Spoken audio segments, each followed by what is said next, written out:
WhatsApp people, आज म फरक विषयमा बोल्न जाँदैछु। रुटिन अफ नेपाल बन्दले एउटा पोस्ट गरेको थियो माउन्ट एभरेस्ट क्याम्प 4 को अवस्था भनेर। माउन्टेनर्सहरूले, हाइकर्सहरूले एकदमै फोहोर गरेका रहेछन्। हामीहरूले कुनै पनि विदेशीहरूसँग भेट्दा अथवा कुरा गर्दा हामीहरू सगरमाथाको देशबाट हौँ, बुद्धको देशबाट हौँ भनेर भन्ने गर्छौँ।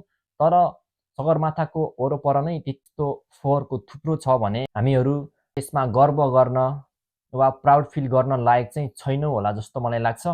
हामी नेपालीहरूले माउन्टेनिङ अथवा हाइकिङको म्यानर्सहरू चाहिँ राम्ररी फलो गर्न सकिरहेका छैनौँ कि जस्तो मलाई लाग्छ। हुन त हाम्रो देशमा धेरै नै फरेनरहरू पनि आउनुहुन्छ माउन्टेन चढ्नको लागि होइन, घुम्नको लागि।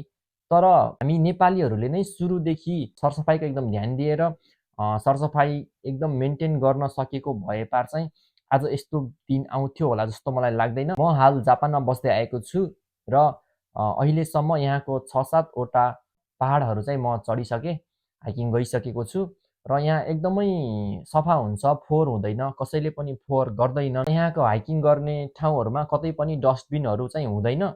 सबैजनाले आफ्नो फोहोर हाल्नको लागि घरैदेखि नै प्लास्टिकको ब्यागहरू लिएर आएको हुन्छ र कतै फोहोर खसिरहेको देखेको खण्डमा चाहिँ त्यो फोहोर टिपेर लग्नेसम्म पनि गर्छन् मान्छेहरूले। त्यसले के पनि बुझिन्छ भने यहाँको मानिसहरूको सरसफाइप्रतिको चेतना, अवेरनेस चाहिँ त्यो लेभलको छ भन्ने कुरा बुझिन्छ। त्यही भएर पनि सरसफाइको कुरा आयो भने जापान संसारकै नम्बर 1 मा पनि आउँछ भन्ने कुरा हामी सबैलाई थाहा छ। हाम्रो देशमा सरकारी मातहतबाट सबै कामहरू, कानुनहरू, नियमहरू लागू हुन नसके पनि हामी एउटा सचेत नागरिकको हैसियतले फोहोर नगरिदिन चाहिँ सक्छौँ होला जस्तो मलाई लाग्छ। मलाई भन्न मन लागेको यति नै हो।